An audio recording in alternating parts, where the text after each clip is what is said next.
Okay, तो कल हम लोग कहाँ पे थे? आई थिंक ये कर लिया था। अच्छा, ये वाला तो हो गया था। ये लास्ट किया था आई थिंक, है ना? Only line of text that occurs only once. फिर इसके लिए हमने सॉर्ट और उसके बाद यूनिक दोनों यूज किए थे।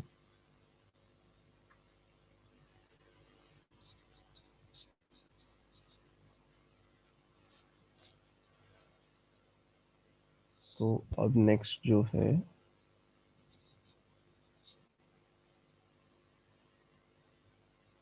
9 से 10। ठीक है, तो एक बार लॉग इन करते हैं पहले।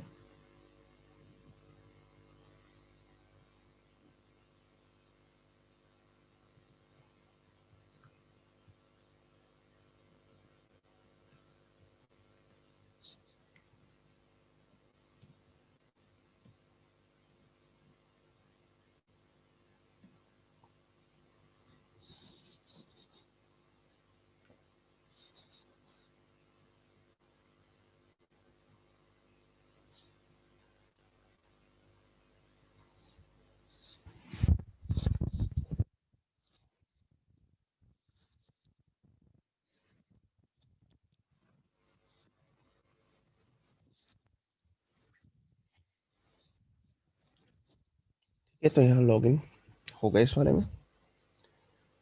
एंड अब ये बोलता है कि the password is stored in the file data.txt in one of the few human readable strings preceded by several equal to characters. One of the few human readable strings, and it is preceded by several equal to characters. तो सबसे पहले तो check करते हैं यहाँ पे कि file है या नहीं। ठीक है, data.txt फाइल है। अगेन मेरे हिसाब से ये भी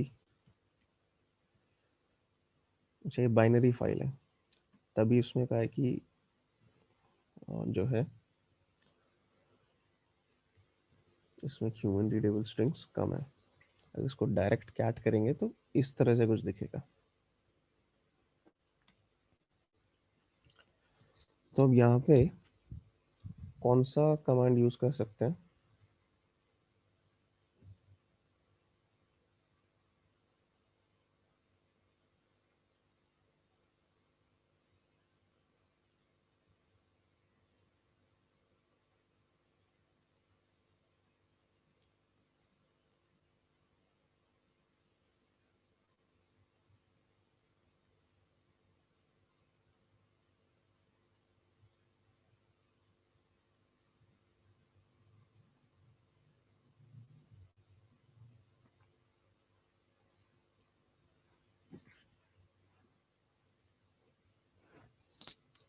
अगर मुझे ह्यूमन रीडेबल स्ट्रिंग्स चाहिए तो कौन सा कमांड यूज करना चाहिए मुझे उस फाइल में ह्यूमन रीडेबल स्ट्रिंग्स को ढूंढने के लिए?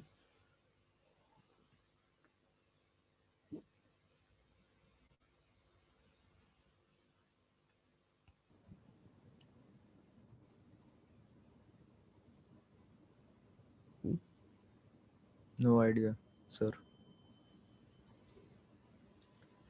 देखो, अब इसमें क्या है कि कई सारे कमांड ऐसे हैं जो तुमने नहीं यूज किए या तुम्हें नहीं आइडिया, एटलीस्ट ढूंढने की कोशिश तो किया करो। मतलब खुद से अगर ये प्रॉब्लम सॉल्व करने बैठोगे तो क्या करोगे फिर? अब यहाँ इन्होंने क्या दिया हुआ है, command you may need to solve this level.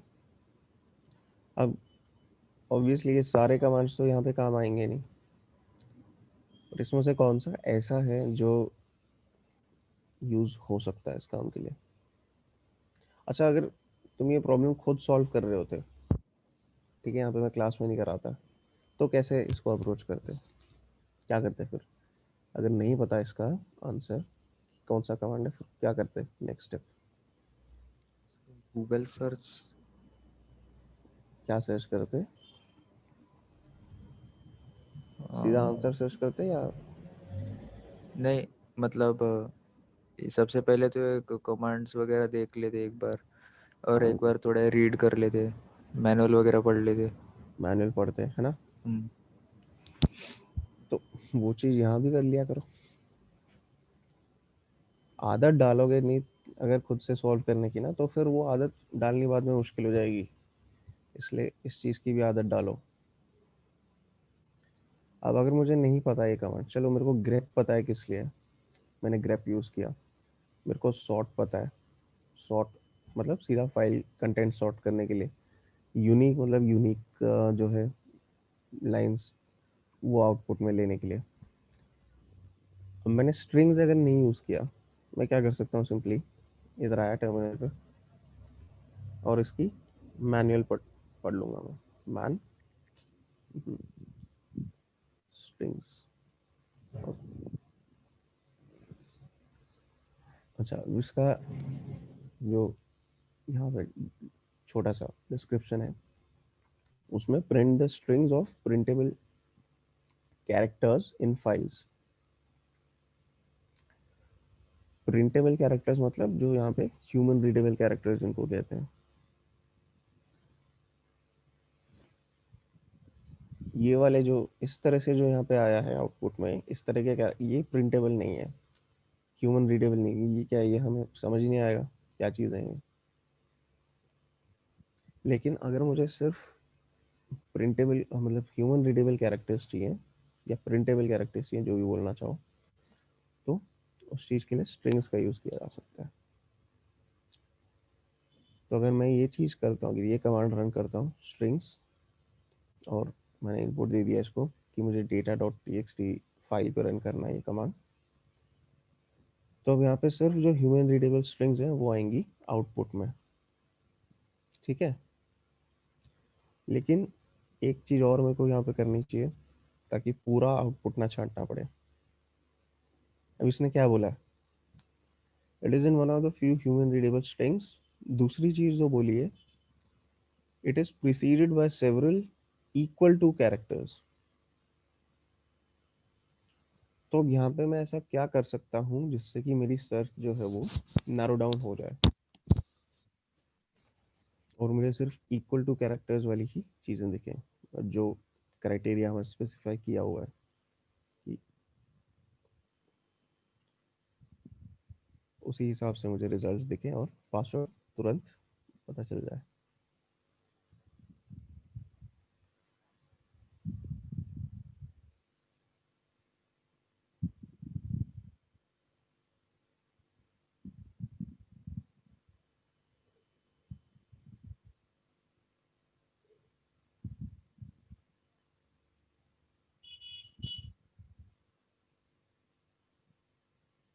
नहीं, अच्छा इसने कहा क्या है यहाँ पे, ध्यान से पढ़ो। वो जो स्ट्रिंग रहेगी उसके पहले काफी ज्यादा इक्वल टू साइंस है। कई सारे इक्वल टू साइंस रहेंगे, ठीक है। तो क्या मैं यहाँ पे ग्रेप लगा सकता हूँ सिर्फ ऐसी स्ट्रिंग्स फिल्टर आउट करने के लिए जहाँ पे इक्वल टू साइंस हो? हाँ, लगा सकते हैं। लगा सकते हैं, तो फिर लगाते हैं। अब इसने कहा है सेवरल इक्वल टू कैरेक्टर्स, ने मेंशन नहीं किया कितने इक्वल टू कैरेक्टर्स है। तो सबसे पहले हम क्या करेंगे, ग्रेप, और यहाँ पे दो इक्वल टू डाल दो, सिंपल। सेवरल है मतलब डेफिनेटली मोर देन वन है, तो अपन टू ले लेते हैं। तो स्ट्रिंग्स का जो डेटा है वो हमने पास किया as a input to grep. यहाँ पे ये पाइप लगाई and grep double equal to, इसको रन करते हैं। तो अब देखो यहाँ पे क्या आ रहा है, द पासवर्ड इज, और ये पासवर्ड आ गया। What is preceded by several equal to, ये पासवर्ड हो गया हमारा जो नेक्स्ट लेवल है उसके लिए।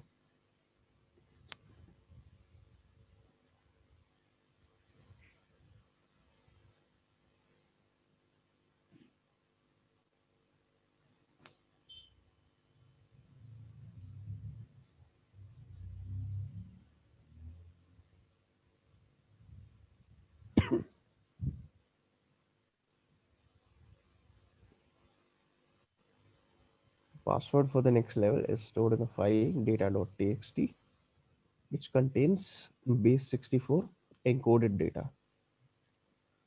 तो base64 क्या होती है? एक टाइप की एनकोडिंग होती है, और इसको अगर मुझे देखना है इस डेटा को, सबसे पहले तो चेक करते हैं फाइल का ls data.txt। अच्छा, तो यहाँ पे डेटा तो है, पर ये एनकोडेड है base64 फॉर्मेट में। मुझे इसको पहले तो डिकोड करना पड़ेगा, तब जाके इसमें से हमें आंसर मिलेगा। सर ये base64 क्या होता है? एनकोडिंग होती है एक टाइप की, बहुत ही पॉपुलर एनकोडिंग टाइप होती है। और एनकोडिंग से फेमिलियर है? एनकोडिंग क्या होता है?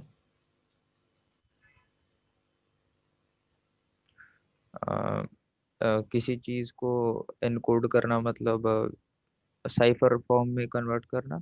नहीं, वो एनक्रिप्शन होता है। ओ सॉरी। देखो, एनक्रिप्शन का पर्पस होता है किसी चीज को सिक्योर करना। ओके। एनकोडिंग का पर्पस सिक्योर करना नहीं होता। एनकोडिंग का पर्पस सिर्फ ये होता है किसी चीज को एक फॉर्मेट से दूसरे फॉर्मेट में कन्वर्ट करना। अच्छा ओके। कि कई जगह होता है कि जो डेटा जिस फॉर्मेट में है, कोई एप्लीकेशन अगर उसको दूसरे फॉर्मेट में ही रिक्वायर करती है किस, या इस फॉर्मेट में हैंडल नहीं कर सकती, तो उसके लिए एनकोडिंग जरूरी होती है। एनकोडिंग में भी कई तरह की होती है, जैसे कैरेक्टर एनकोडिंग है, जैसे base64 है, या यूआरएल एनकोडिंग होती है, या फिर आपकी मीडिया एनकोडिंग होती है, जहाँ पे आप वीडियो का या ऑडियो का फॉर्मेट चेंज कर रहे हो, कि आपके पास AVI फॉर्मेट में थी या FLV फॉर्मेट में थी, उससे आपने MP4 में कन्वर्ट कर दी वीडियो, तो वो चीज़ भी एनकोडिंग है। बस वो मीडिया एनकोडिंग है। यहाँ पे जो हम देख रहे हैं base64, ये कैरेक्टर एनकोडिंग है। एनकोडिंग का पर्पस सिक्योरिटी नहीं होता, एनकोडिंग का सिर्फ ये पर्पस होता है कि किसी दूसरे फॉर्मेट में हमें डेटा चाहिए, तो हम वहाँ पे उसको एनकोडिंग लगा रहे हैं। अब base64 जो है, अगर मुझे इसको डिकोड करना है, सिंपली मैं करूँगा क्या data.txt, और base64 कमांड में इसको पाइप कर दूंगा। अच्छा, base64 अगर, पहले तो एक बार इसका मेन्यू देख लेते हैं।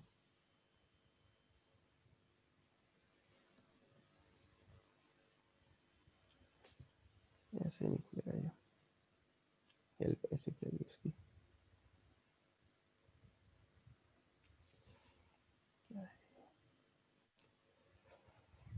ठीक है, तो base64 जो कमांड है, इसको यूज कर सकते हो एनकोड या डिकोड करने के लिए। और नॉर्मली अगर बिना किसी ऑप्शन के करोगे तो वो एनकोड करेगा डेटा को। डिकोड करना है तो ये -d या -डिकोड यूज करना पड़ेगा। तो वही चीज हम यहाँ पे करते हैं।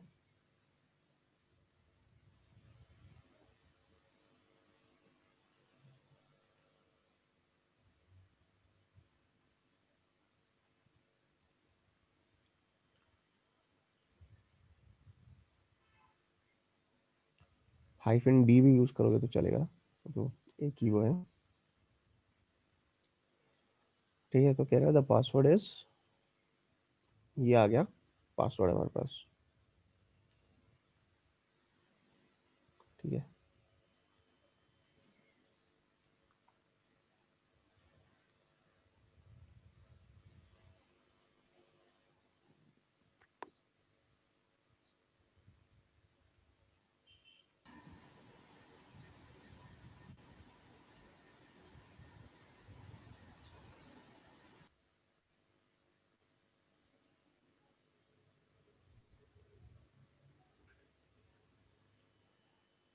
password for the next level is stored in the file data.txt, where all lowercase and uppercase characters have been rotated by 13 positions. ये क्या है, कोई फेमिलियर है इससे? Scissor cipher. सीजर साइफर, सही कह रहे हो। तो अब अगर इसको सॉल्व करना है तो इसके लिए क्या करना होगा? सबसे पहले तो एक बार दोबारा से जाते हैं फाइल पे। यस, ठीक है, ये है जो फाइल के अंदर डेटा है।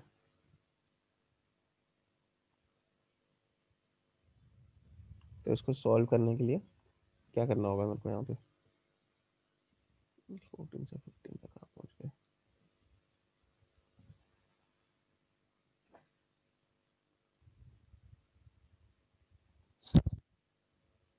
सर सॉर्ट कमांड लग सकती है क्या? नहीं, सॉर्ट देखो, ये क्या है? कैरेक्टर्स पर। नहीं, सॉर्ट कमांड वैसे काम नहीं करती ना, लेकिन वो कैरेक्टर्स के लिए नहीं काम करता, वो सिर्फ लाइंस के लिए काम करता है।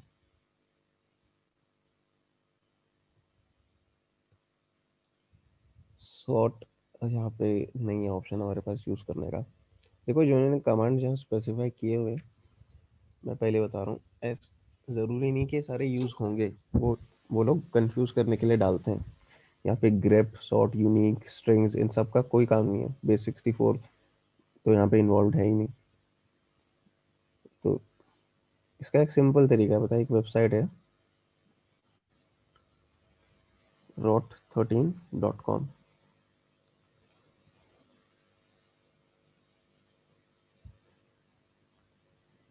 सीजर साइफर में क्या होता है कि जो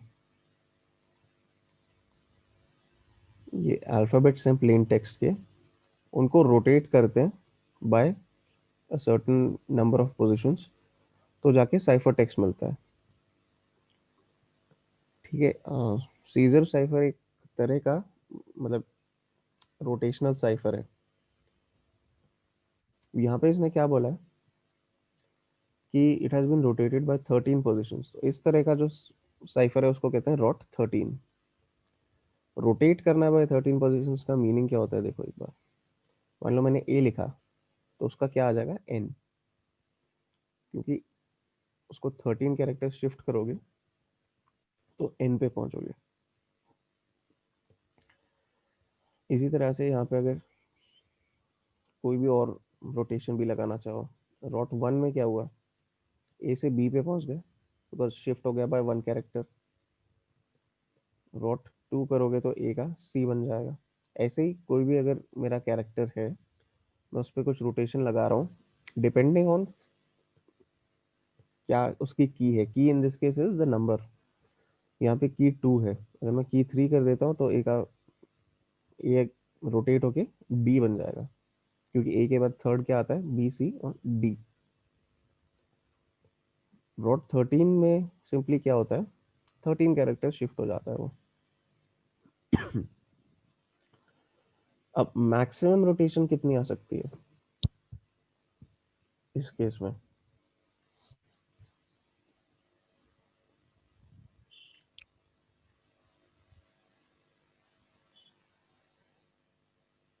कि इसकी लिमिट क्या होगी कि उस पॉइंट के बाद फिर दोबारा से आपको ओरिजिनल कैरेक्टर्स मिल जाएंगे? 26। 26? 25। 25? 26 अगर करोगे तो दोबारा से वही कैरेक्टर मिल जाएगा। मैंने ए को अगर 26 पोजीशन शिफ्ट किया तो ए ही बन जाएगा वापस से, हाँ। है ना? अगर 25 पोजीशन शिफ्ट किया तो वो जी बनेगा। तो मैक्सिमम यहाँ पे आपके पास ऑप्शन होता है 25।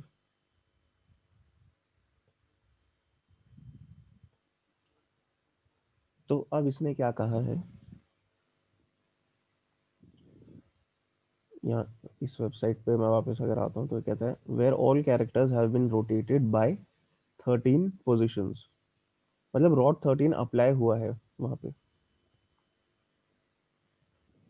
एक तरीका जो बहुत सिंपल याद रख सकते हो इस तरह की सिचुएशंस, इस तरह का रोटेशनल जो भी साइफर मिले उसको सॉल्व करने का, कि जो भी तुम्हारे पास नंबर है अभी, मतलब मान लो तुम्हारा जो तुम्हें पता है कि हाँ रॉट 13 अप्लाई हुआ है, या अगर तुम्हें पता है कि रॉट 20 अप्लाई हुआ है, अब उससे ओरिजिनल पे जाना है, तो मैं अगर उस पे एक बार और रोटेशन लगा दूं ताकि टोटल हो जाए 26, तो ओरिजिनल आंसर आना चाहिए मेरे पास, है कि नहीं? हम्म। तो अब अगर मेरे पास रॉट 13 ऑलरेडी है, मैं उस पर एक बार और रॉट 13 लगा देता हूँ, 13 + 13 26, ओरिजिनल कैरेक्टर्स मिल जाएंगे। इसी तरह से मान लो अगर रॉट 14 होता, तो वहां मैं रॉट 12 लगा देता उसके ऊपर, रॉट 20 होता मैं रॉट 6 लगा देता। तो इसका मीनिंग ये है कि मैं इसको सिंपली कॉपी कर सकता हूँ डेटा को, और इस इस डेटा के ऊपर मैं रॉट 13 अगर लगाता हूँ, तो मेरे पास आंसर आ जाता है।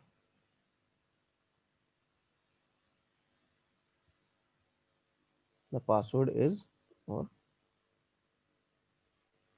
ये पासवर्ड हो गया। लेकिन ऑफ कोर्स बैंडिट का पर्पस कमांड लाइन चीज़ें सिखाना है हमें, तो यहाँ पे एक और तरीका भी है इसको करने का। कोई जानता है क्या है वो? नहीं सर। नहीं? अच्छा, इसमें से अब grep sort, unique strings, base 64, tar, ये सब तो यूज़ नहीं होगा, बट एक कमांड है टी आर।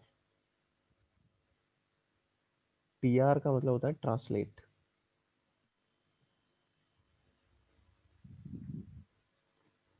ठीक है, तो simply it's use to translate और डिलीट कैरेक्टर्स। अब इसमें ट्रांसलेट कैसे करना है वो देखते हैं। इस कमांड की हेल्प से भी हम इस लेवल को सॉल्व कर सकते हैं। उसके लिए क्या करेंगे, again cat data dot T X T pipe करेंगे इस कमांड के लिए टी आर। अब टी आर में मुझे दो पैरामीटर स्पेसिफाई करने होते हैं, एक कि क्या इनपुट लेना है, और दूसरा कि उसको किस चीज़ में ट्रांसलेट करना है, आउटपुट क्या होना चाहिए उसका। ठीक है, तो ये चीज़ देखनी होती है टी आर यूज़ करते समय। अब इसने यहाँ पे हमारे पास क्या है, अपर केस कैरेक्टर्स भी हैं और लोअर केस कैरेक्टर्स भी हैं, मुझे दोनों कंसिडर करने पड़ेंगे। मैं सिंपली इसको क्या बोलूँगा कि ए टू जी अपर केस और लोअर केस दोनों को यहाँ पे ले, और उसको किस चीज़ में कन्वर्ट करें। नेक्स्ट पैरामीटर आता है कि किस चीज़ में कन्वर्ट करना, ट्रांसलेट करना है, तो किस चीज़ में ट्रांसलेट करना है।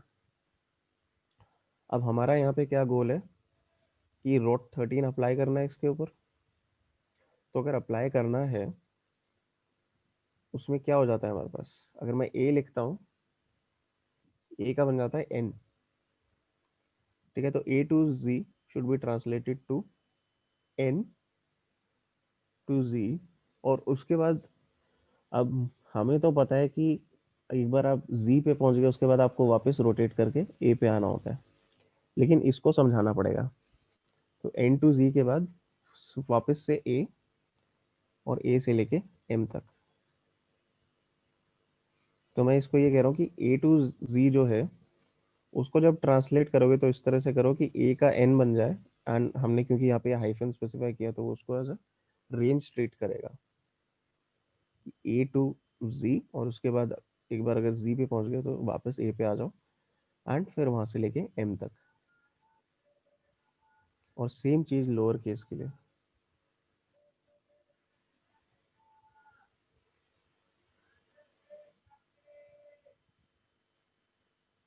ये कमांड रन किया तो फिर वही आ गया पासवर्ड इज, और जो पासवर्ड नेक्स्ट लेवल का है।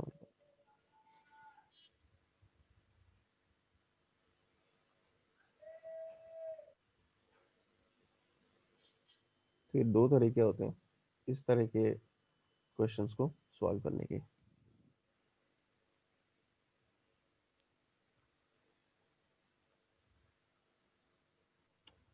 चलो।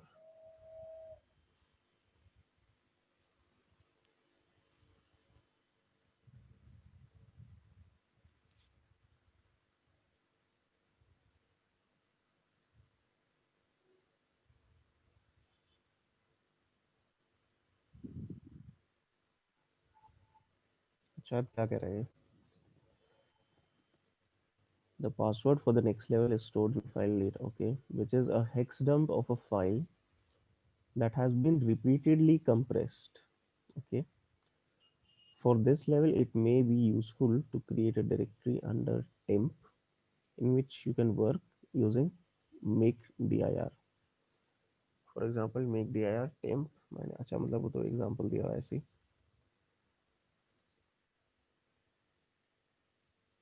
तो यहाँ इसने सबसे पहली चीज़ तो क्या कही है, दोबारा से जो फाइल है उसका नाम है data.txt। मैं उसको कैट करके देखता हूँ तो इस तरह से मेरे को आउटपुट मिलता है स्क्रीन पे। यहाँ इसने कहा है कि this is a hex dump of file that has been repeatedly compressed। ठीक है, तो इस केस में क्या किया जाए, सोचो इसमें क्या करना है, मैं आता हूँ।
मिला कुछ इसके लिए?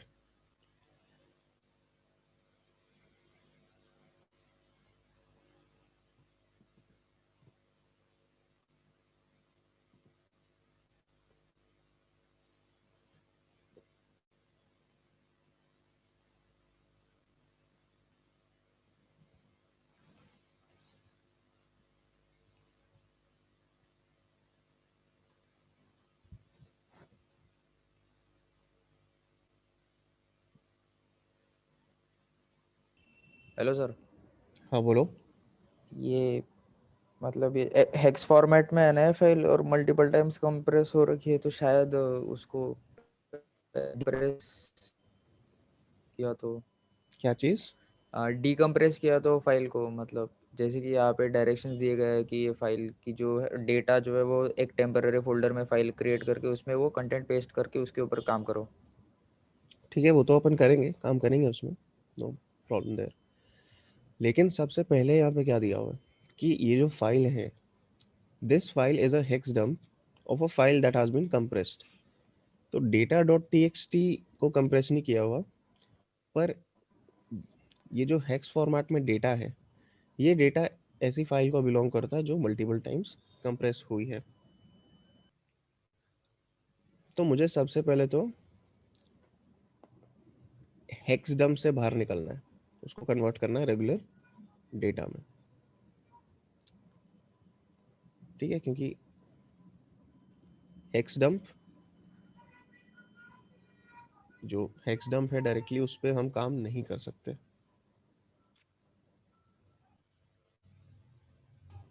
ओके। ठीक है, तो मुझे पहले तो उससे बाहर निकलना है, उसके बाद मैं देखूंगा कि क्या किया जा सकता है।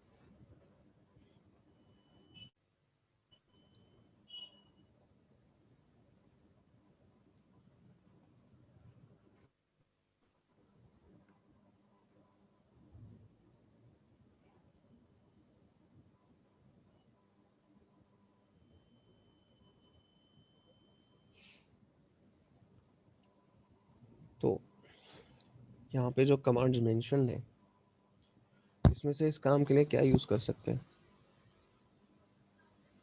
कोई ऐसा कमांड जो नया दिखा हो यहाँ पे?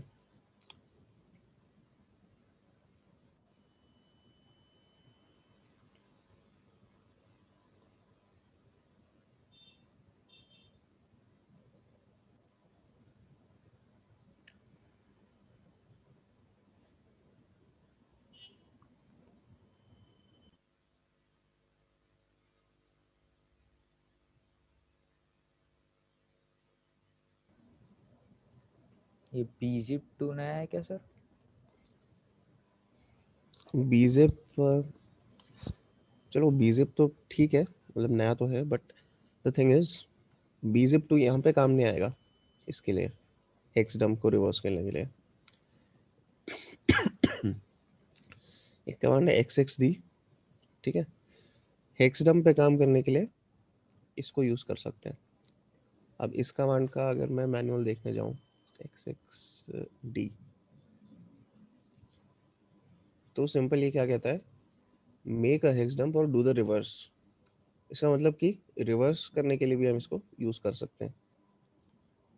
ठीक है, तो x x D creates a hex dump of a given file or standard input. It can also convert a hex dump back to its original binary form. ठीक है, ये चीज़ चाहिए हमें। उसके लिए क्या यूज़ होगा? हाइफन आर, रिवर्स ऑपरेशन करने के लिए, convert hex dump into binary.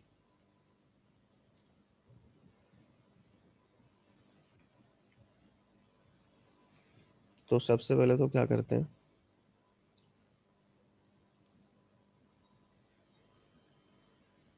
Temp में डायरेक्टरी बनाते हैं।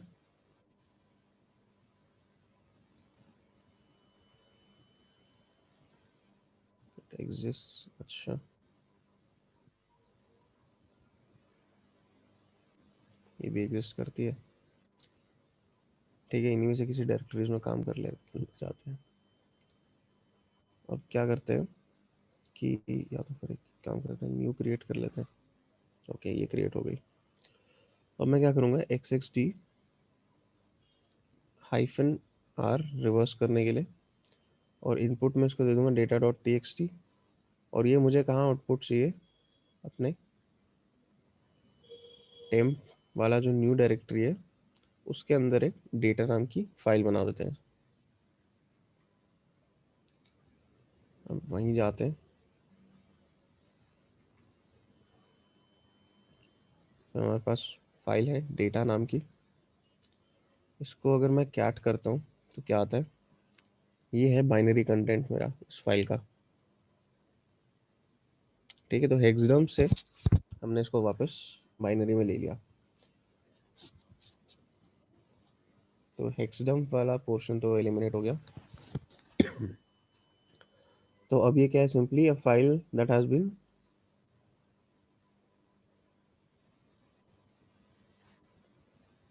Repeatedly compressed।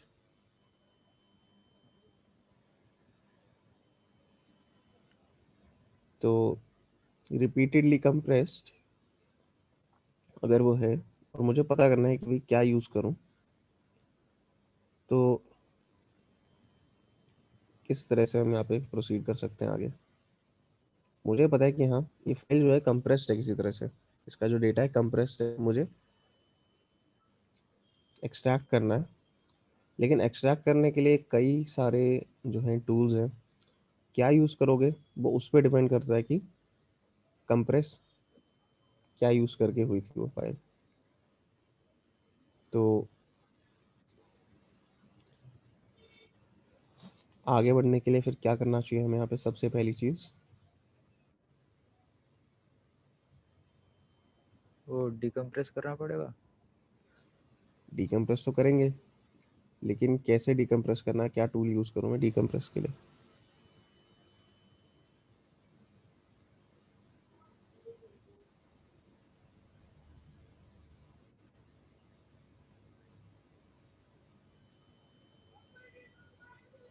सर ये टार कमांड किस चीज के लिए यूज करते हो बोले?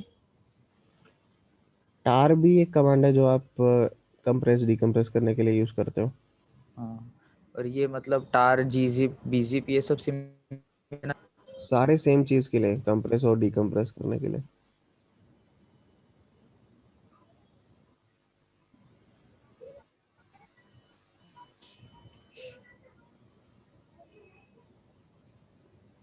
लेकिन सबका आउटपुट डिफरेंट रहता है, फॉर्मेट चेंज हो जाता है फॉर्मेट उसका। अलग रहता है हाँ। हम्म।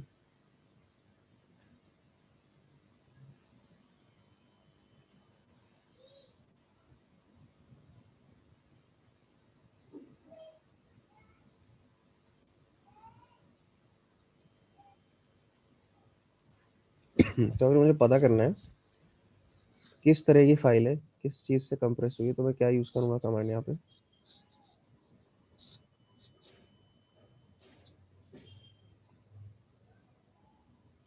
फॉर्मेट। पता करना है कि कंप्रेस अगर हुई है तो किस टूल से कंप्रेस हुई है। सर वो फाइल कमांड का इस्तेमाल कर सकते क्या? बिल्कुल कर सकते हैं, फाइल कमांड यहाँ पे यूज़ करेंगे तो पता चलेगा कैसे कंप्रेस हुई है। ठीक है, फाइल और फाइल का नाम डेटा। तो अब ये बता रहा है कि gzip कंप्रेस डेटा। ठीक है, तो gzip यूज़ करके कंप्रेस हुई है फाइल। अब gzip यूज़ करके कंप्रेस हुई है, तो अब ये पता चल गया कि उसको एक्सट्रैक्ट कैसे करें। gzip के साथ एक आता है जी अनजिप, ये गंज हाँ। गनजिप या जी अनजिप जो भी बोलना है बोलो। और इसमें क्या है, डेटा। लेकिन यहाँ पे एक चीज़ कहेगा कि अननोन सफिक्स। अगर मैं चाहता हूँ कि ये इसको एक्सट्रैक्ट करे तो मेरे को यहाँ पे इसको रीनेम करना पड़ेगा, डेटा डॉट जी जी, अरे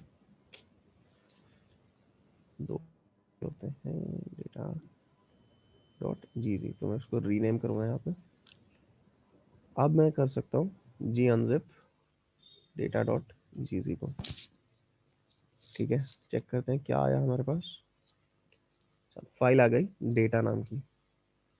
इसको भी अगर मैं आउटपुट करूँ अभी तो क्या मिलेगा, इस तरह से कुछ बाइनरी में ही आ रहा है अभी, बाइनरी, या हो सकता है ये भी कंप्रेस्ड हो। कैसे पता करें?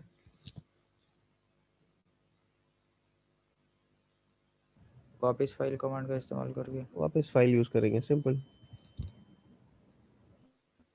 तो दोबारा से फाइल डेटा।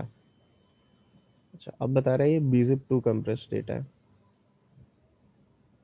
ठीक है, तो बीजिप टू सिमिलरली उसके में आता है बी अनजिप, उसको मैं प्रोवाइड कर दूंगा file be unzip to data. ठीक है, can't guess original name of file using data dot out, मतलब जो आउटपुट आया है वो डेटा डॉट आउट नाम की फाइल में है। फिर चेक करते हैं इसको, ये जीरो कंप्रेस डेटा है, उसको फिर रीनेम करेंगे।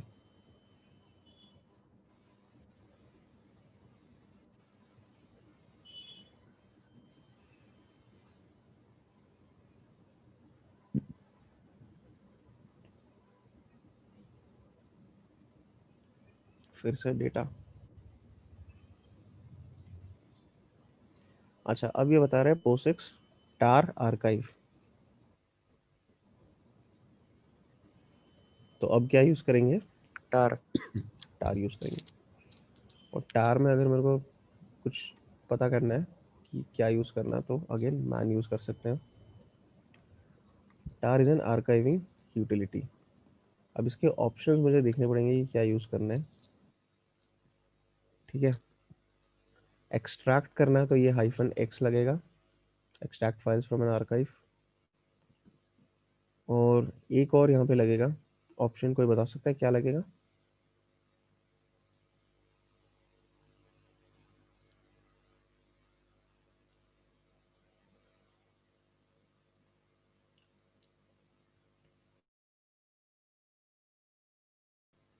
एफ, हाइफन एफ जरूरी है।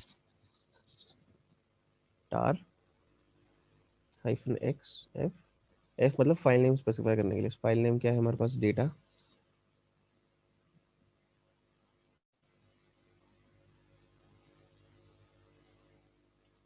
अच्छा, दो उसने एक्सट्रैक्ट किया, डेटा 5.bin नाम की फाइल आ गई।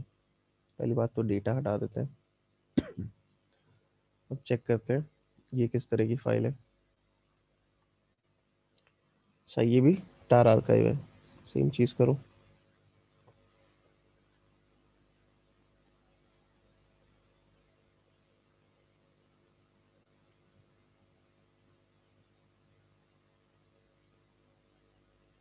Data 6.bin।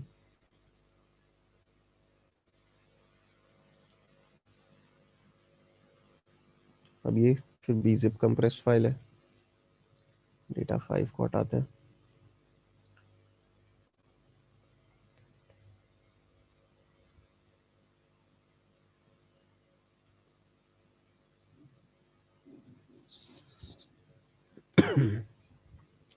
अब जो फाइल है डेटा 6.bin.out, काफी ज्यादा लंबा नाम हो गया, रीनेम करते हैं डेटा। क्या ये हमारा आंसर है? नहीं, ये भी आंसर नहीं है। अब क्या किया जाए?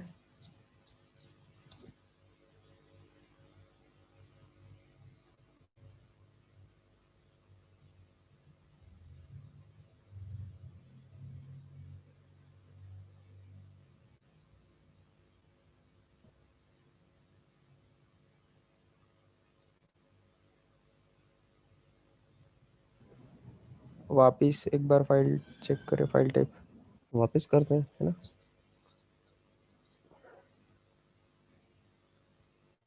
दोबारा से टार आर्काइव है। चलो भाई,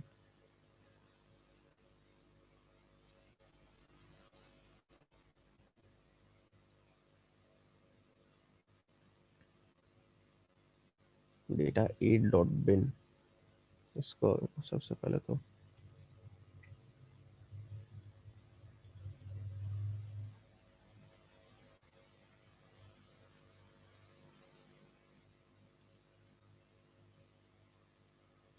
अच्छा, ये gzip कंप्रेस डेटा है, तो फिर g unzip।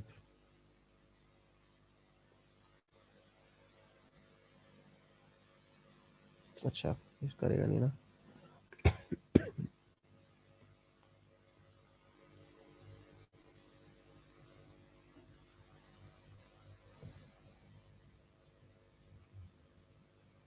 ये डेटा डॉट gz है, अब इसको करते हैं g unzip डेटा। ये ASCII टेक्स्ट है।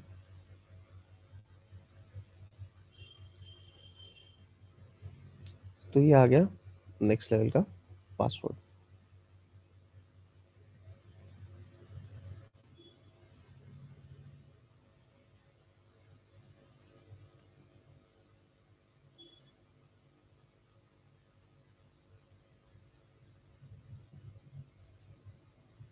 ये चीज समझ आई सबको, क्या किया हमने यहाँ पे?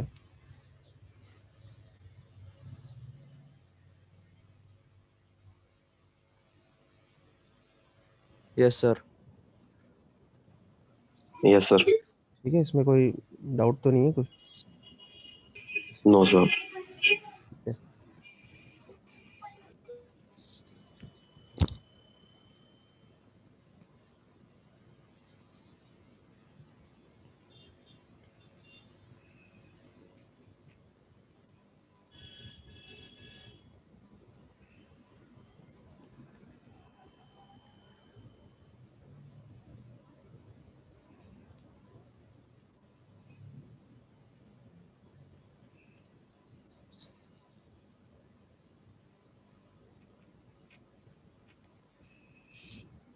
यहाँ कह रहा है password for the next level stored इन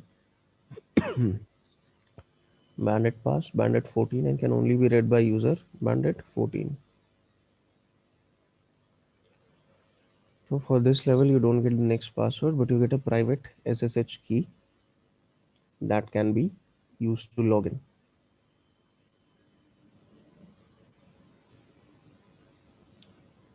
तो यहाँ क्या कह रहा है, पासवर्ड नहीं मिलेगा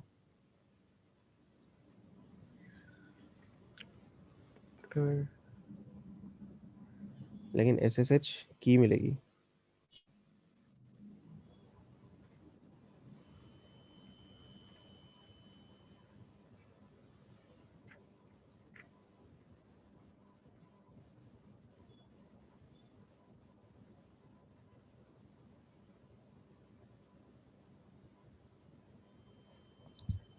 देख लेते हैं।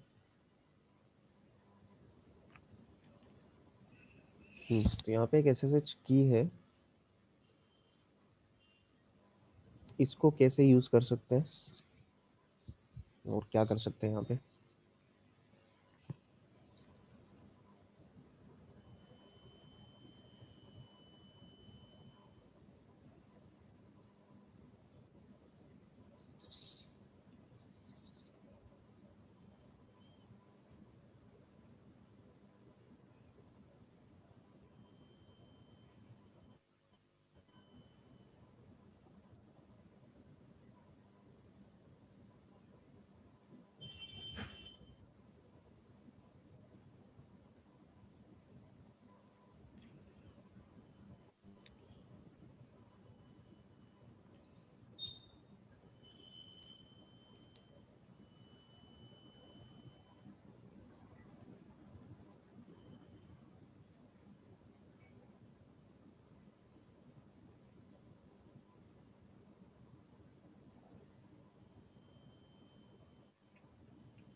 नहीं, SSH हम लोग जो यूज करते हैं लॉगिन के लिए, अभी तक हमने क्या किया है कि यूजर नेम प्रोवाइड किया है एंड साथ में पासवर्ड दिया, लेकिन जरूरी नहीं है कि यूजर नेम दे के ही लॉगिन करो। अगर किसी तरह से SSH की जो की है, प्राइवेट की है उस यूज़र की, जिस यूज़र अकाउंट से लॉगिन करना है, अगर वो तुम्हें मिल जाती है तो वो भी यूज़ कर सकते हो लॉगिन के लिए।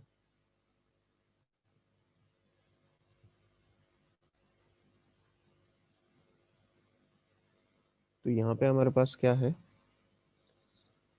नेक्स्ट जो यूज़र है उसकी SSH प्राइवेट की है, पासवर्ड नहीं है। पासवर्ड उन्होंने बोला है मिलेगा भी नहीं इस लेवल में, सीधा प्राइवेट की मिलेगी। तो प्राइवेट की को यूज़ करते हैं।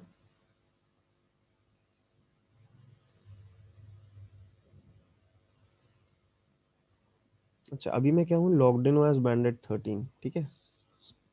मैं यहाँ क्या करूँगा, SSH बैंडेड 14, क्योंकि मुझे लॉगिन करना है एज 14, @ में यहाँ क्या लिखूंगा मैं यहाँ पे,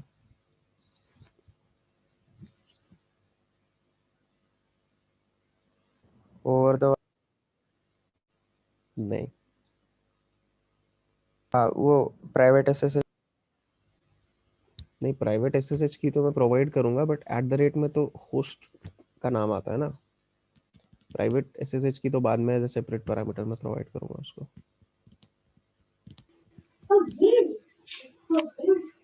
सर लोकल होस्ट लिखोगे, होस्ट नेम यही था इसका। लोकल होस्ट लिखेंगे, हम सर लोग ऑलरेडी है, ठीक है। यहाँ पे बैंडेड 13 @bandit, ये मेरे सिस्टम में थोड़ी है, तो मेरा SSH कनेक्शन है। अब मुझे इसी लॉगिन यहाँ पे लोकल होस्ट लिखूंगा, और इनपुट मुझे देनी है फाइल, तो -i यूज होता है उसके लिए, SSH की डॉट प्राइवेट, यस, और लॉगिन हो गया एज बैंडेड 14। ऑलरेडी SSH में लॉग्ड इन है, तो इसके लिए उसको पोर्ट नंबर अलग से स्पेसिफाई नहीं करना पड़ा, उसने अपने आप उठा लिया। सर एक बार वापिस। वापस से देखो, जी सिंपली हमने क्या किया, हमारे पास यहाँ पे पासवर्ड जो है वो नहीं है, लेकिन वो है प्राइवेट की है। SSH में दोनों में से कोई एक चीज़ यूज़ कर सकते हो, या तो प्राइवेट की यूज़ कर सकते हो लॉगिन के लिए, या पासवर्ड यूज़ कर सकते हो। पासवर्ड अगर नहीं है लेकिन की है, जो कि हमारे पास यहाँ सिचुएशन है, तो हम की यूज़ कर सकते हैं सीधी। मैं ऑलरेडी लॉग्ड इन हूँ as SSH, sorry not as SSH, as bandit 13। मेरे पास ये फाइल है SSH की डॉट प्राइवेट, तो मैंने क्या किया, यहीं से बैंडेड 14 के अकाउंट में लॉगिन कर लिया, SSH बैंडेड 14 @local host. Local host क्योंकि मैं उसी सिस्टम पे हूँ, ऑलरेडी उसी सर्वर पे हूँ, एंड उसके बाद मैंने as an input -i option use करके ये प्राइवेट की वाली जो फाइल है इसको मैंने सप्लाई कर दिया। तो अब उसको देख रहा है कि हाँ पासवर्ड नहीं है, पर मेरे पास प्राइवेट की है इस यूज़र की, तो वो कहेगा ठीक है आप लॉगिन कर सकते हो, एंड उसको यूज़ करके फिर हमने लॉगिन कर लिया। SSH में लॉगिन अगर करना है, या तो पासवर्ड होना चाहिए या प्राइवेट की होनी चाहिए उस यूज़र की जिसके अकाउंट में लॉगिन करना है, ओके सर। ठीक है। दोनों में से कोई एक है तो आप कर सकते हो लॉगिन। तो हमने लॉगिन किया, और अब कौन से अकाउंट में पहुंच गए, अब बैंडेड 14 पे आ गए। तो पासवर्ड इस जो 14th लेवल का है, इट इज़ इन ETC बैंडेड पास बैंडेड 14। तो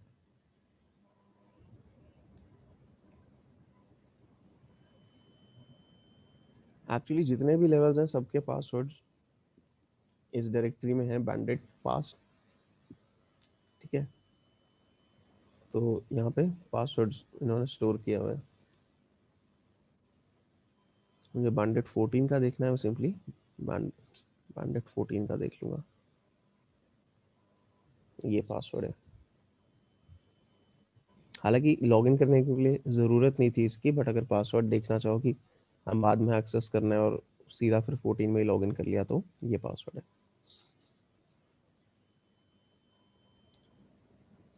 ठीक है, अब जो है